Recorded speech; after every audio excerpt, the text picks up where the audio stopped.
There's no doubt Mevo accessories make our stream so much better. Here's a list of accessories I wish I had started with, bought right along with my Mevo instead of waiting or searching through other accessories to finally get to where I have this list set up. To start with, in here, in a worship setting, I wish I had bought the Archon CCTV mount with my Mevo camera. It is jointed in 3 different ways, or 3 different locations, so that it can be mounted in any configuration you like. All 3 of the knobs are easy to deal with. This is actually one I have had for a few years now.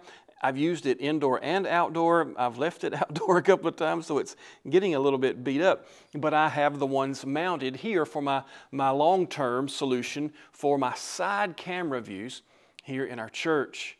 For the out there kind of streams, my sports streams, it's the ball head mount. Now I love a double jointed, a 2-ball head mount. One single set screw with 2 ball heads lets me take both of those and move them whatever direction I need to and catch just the perfect view for whatever I'm streaming outdoors. For in here or out there, the mini shotgun mic. By all means, the mini shotgun mic is one of the best purchases you could make right along with your Mevo camera. It's going to serve as a mic for close-up vlogging type settings, maybe even an interview where you have 2 folks on camera. You're going to be able to catch audio with this on an indoor or outdoor setting. Outdoors, I love to use this to catch or isolate crowd noise. I'll turn this and face it toward the action but away from the crowd so that I don't catch every bit of crowd noise that sometimes is inappropriate for a stream.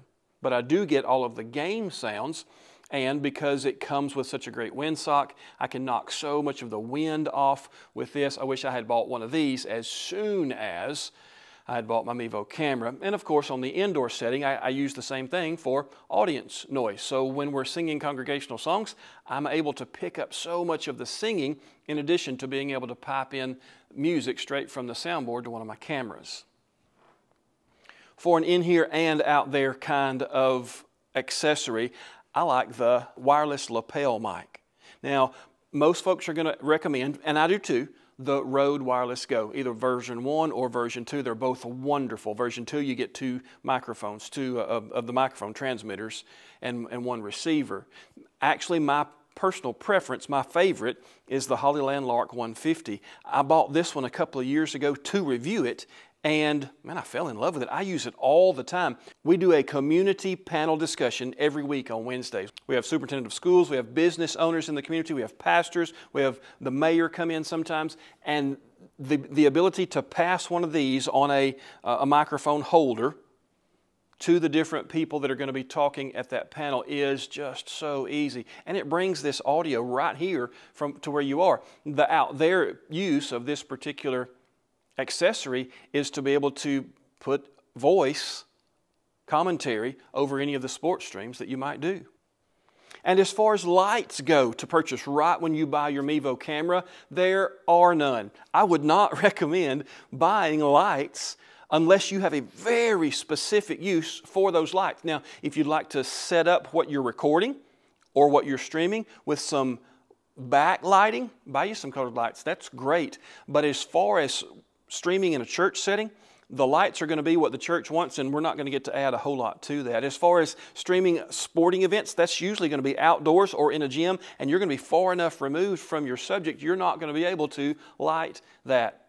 Even when we do our discussion panels every week, we're in a restaurant or we're in somebody's business, and the ability to add extra light is really just not always available to us. So wait and see on the lights. I would not recommend buying lights first off with your Mevo camera.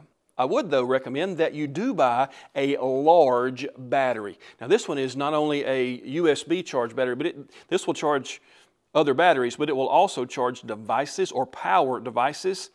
It's a inverter battery, I think is what it's called.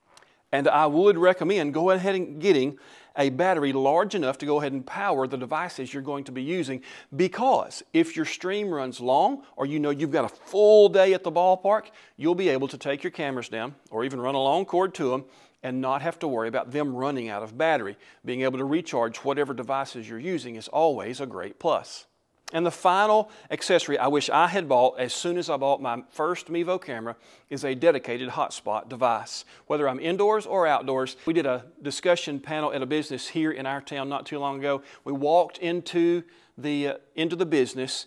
It was a metal building and there was no cellular signal getting in or out. They offered their Wi-Fi password. I tried to get on there, but they didn't have enough service to get me an upload speed that would get a stream out either. So we wound up having to set my MiFi hotspot in the window to try to get enough signal to come through so that we could do a stream that day for our panel discussion. Having a dedicated hotspot device is a great accessory to have as soon as you buy your Mevo.